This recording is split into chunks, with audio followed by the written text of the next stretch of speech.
Can I just talk about the remedy? It's simple. The two things you got to do when you're offended. Two remedies only. You don't need another prescription. You don't need the whole Bible. You don't need a 16-week class. You just need to do these two things. First thing you need to do when you're offended is pray.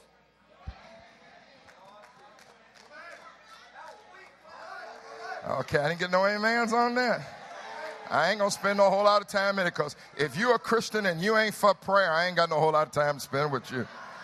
See, the reason that you pray is that when you are offended, you immediately go to pride. What?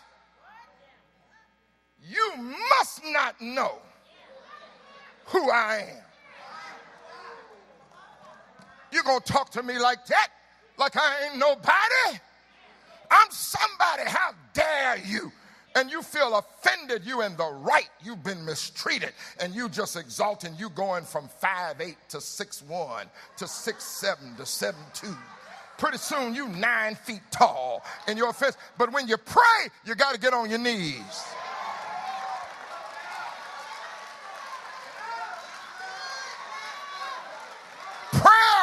Prayer humbles you. No, y'all not hearing me. Because if you're going to holler about something, holler about this. Because prayer moves you from your conflict with another sinner into the presence of a sinless God. No, you're not hearing me. Not hearing me. See, you can always come out on the good end when you compare yourself against somebody else.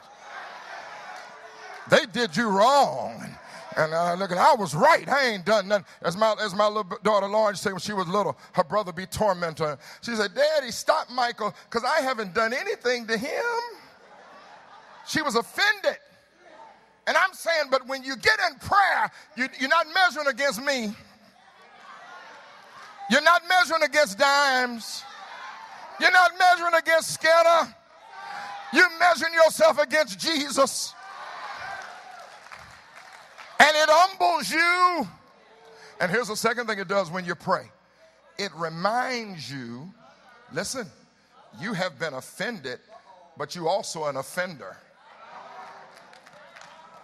Oh, I ain't getting no amens on that. Because when you pray, God reminds you that you've offended me. Oh, y'all don't like that. I'm going to move on. First thing you do, everybody say pray. Second thing you do is forgive.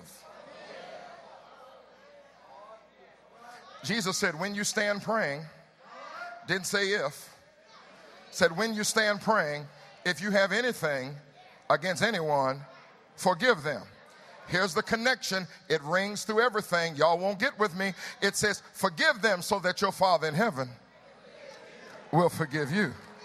Forgive us our trespasses as we forgive those who the same measure that you deal with your offense is the way God is going to deal with his offense. See what it does, Minister Jackie, what it does is that forgiveness enables us to restrain our anger. I'm right back here. Y'all don't want to deal with the Bible. 1911, insightful people. That means folk with vision. No, insight, you can see. Folk with vision restrain their anger.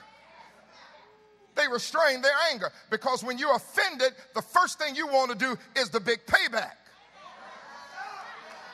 Y'all know the song, I'm mad. Revenge. Y'all, Negroes come to church acting like they ain't heard no James Brown. There's a whole generation. He said, the big payback.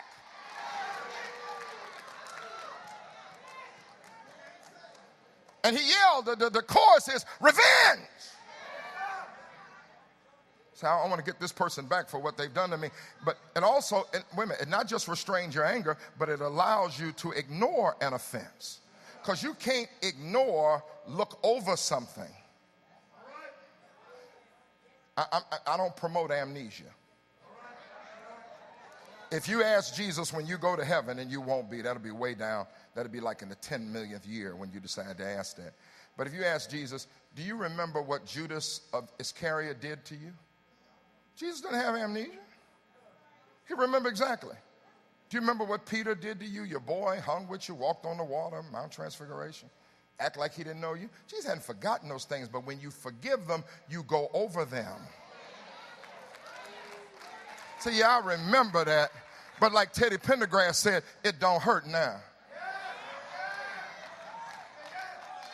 Okay, Teddy Pendergrass. I didn't try everything. I'm preaching the Bible. I'm trying to bring in some songs. Can y'all help me just a little bit? He said it don't hurt now. It did hurt.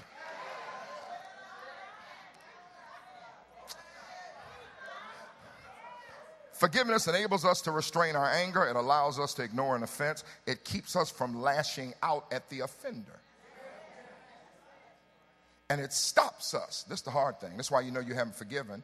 And that's why you know you haven't prayed. Because those two things go together. It stops you from spreading the offense. See, the worst thing that they're afraid of is not an epidemic, but a pandemic. A pandemic spreads everywhere. And the worst kind, I'm not an epidemiologist or whatever it is. I can't even pronounce it, so you know I ain't one. But the first thing they want, they don't want a disease that's airborne.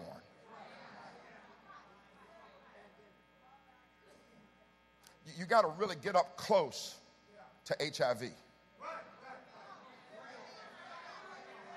You can't sit next to an AIDS person. See, let me give you a better example because y'all don't like AIDS because that's connected to sex, so we won't talk about that. Leprosy was not a disease that you could catch by contagion. People were confused. They didn't know that, but you can touch a leper because it's not carried that way. It's not airborne. Jesus laid hands on lepers and other folk laid hands on lepers and they were healed. I'm saying that airborne, something that's airborne, a sneeze. If you saw that movie Outbreak, Contagion, somebody sneezed in the movie theater, sneezed in here, it began to go on. I'm just trying to help you understand that offenses are airborne. Once you start putting it out, it spread. Worst thing in the church is for a lie to get started. My dad used to say a lie can go around the world 3 or 4 times before the truth put his shoes on. Truth trying to put his shoes on, lie just circling.